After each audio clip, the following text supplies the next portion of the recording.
Namaste. Namaste and welcome from the foothills of the Himalayas. Welcome to you. So glad you could come today.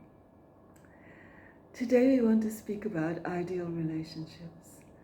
Ideal relationships are fundamental for every aspect of life. We need ideal relationships.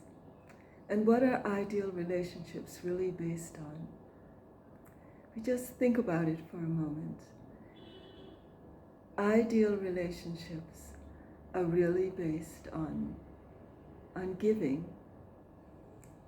The first fundamental of behavior is meet with warmth and meet to give. If we meet to give, then we'll gain most from all our relationships and all our interactions. If we just remember that when we meet someone, we meet with warmth and we meet to give. And what do we want to give? We want to give the fullness we have inside. More joy, more tolerance, more understanding, more sincerity, more fullness of heart and mind. And Maharishi says only a contented mind and heart can give, because we can only give what we have inside. If we feel inner contentment, then the heart will be flowing with that feeling of fullness, and we'll be able to give more joy, more love, more kindness. And even if someone makes a mistake, it won't upset us because we have that fullness inside. We're full like an ocean, and little mistakes will just not upset us very much. But on the other hand, if two people meet and both are thinking, both have the same intention of what can I gain from this relationship? What can this relationship do for me? Then they will each be thinking of what they can get. And because of that, no one will give and no one will gain. And the relationship will just fall flat. And it won't be a very fulfilling meeting, because they'll both only be thinking of receiving. And in that state of awareness, there won't be any giving. Maharishi says if we're really sincere in giving, we receive many times over in return. We don't have to think of what we're going to receive. We just receive when we're sincere in giving. That receiving is just natural and spontaneous. What we need in relationships is broad awareness, so that we can see the whole situation, we can understand each other, and we can succeed in locating the needs of the other person and finding ways to fulfill those needs. And this can only be done when we have expanded awareness. When awareness is very narrow, then we only think of ourselves, our own needs, and we imagine obstacles when there aren't really obstacles. We just have imagined obstacles. And then misunderstandings come, and there's an increase of tension. And it's all because of narrow awareness, a narrow vision. A narrow vision just can't see the whole situation clearly and can't really understand the other person. So its behavior really depends on our state of awareness. The fullness in any relationship is really based on our ability to evaluate, our ability to understand, our ability to tolerate. And this ability to evaluate is based on our ability to appreciate. The more we can appreciate the other person, the more fullness and happiness and joyfulness will be expressed in the relationship. There's a beautiful quotation by Maharishi. When the heart is full with love, no chance will there be for any emotional disturbance. End quote.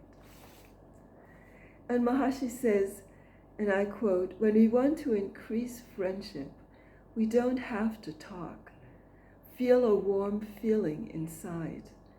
increased feeling of warmth will increase the friendship astonishingly, because that is the level of infinite correlation, end quote.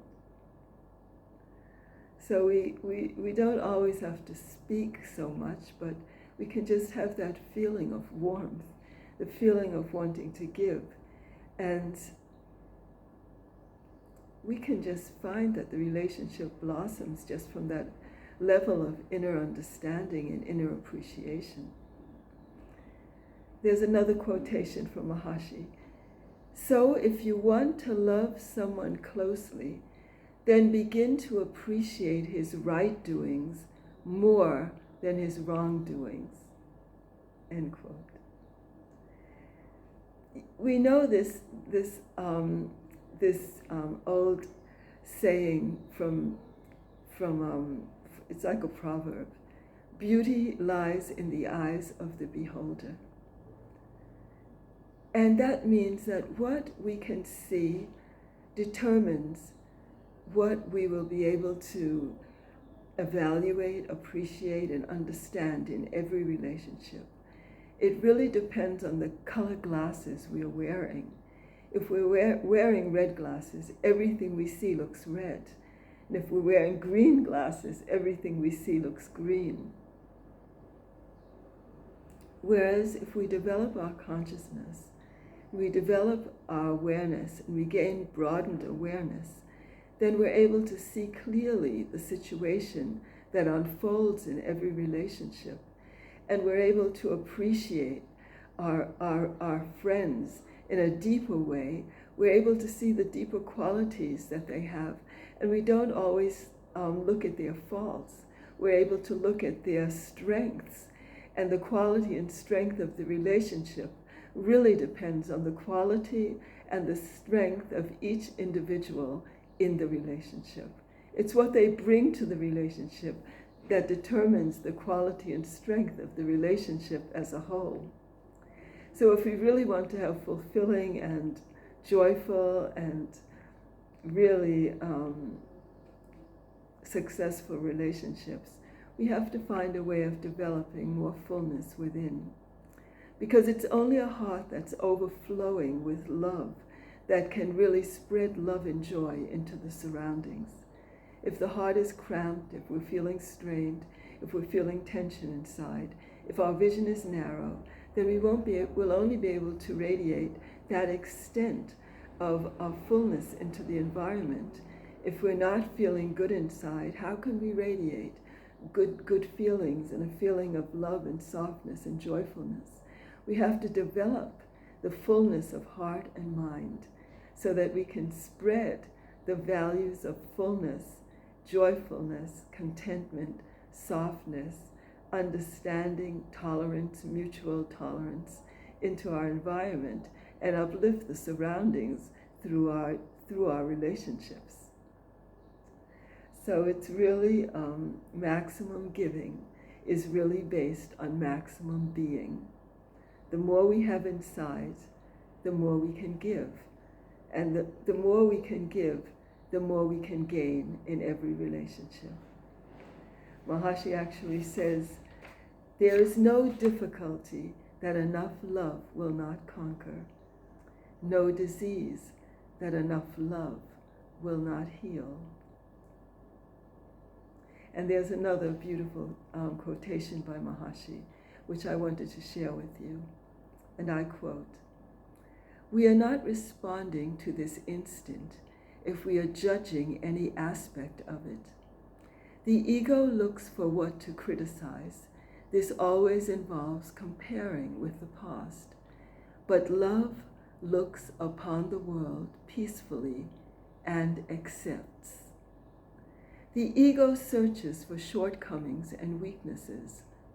Love watches for any sign of strength. It sees how far each one has come and not how far he has to go. How simple it is to love and exhausting it is to always find fault. For every time we see a fault, we think something needs to be done about it. Love knows that nothing is ever needed but more love. It is what we all do with our hearts that affects others most deeply. It is not the movements of our body or the words within our mind that transmits love. We love from heart to heart. End quote. Maharishi also says, love knows no reason. It knows no discrimination. Accept him as he is. So this is really what I wanted to share with you today. Ideal relationships are based on fullness of heart and mind. And the first fundamental of behavior is meet with warmth and meet to give. So thank you so much for coming today. And namaskar from the foothills of the Himalayas. Namaskar and very, very best wishes to you.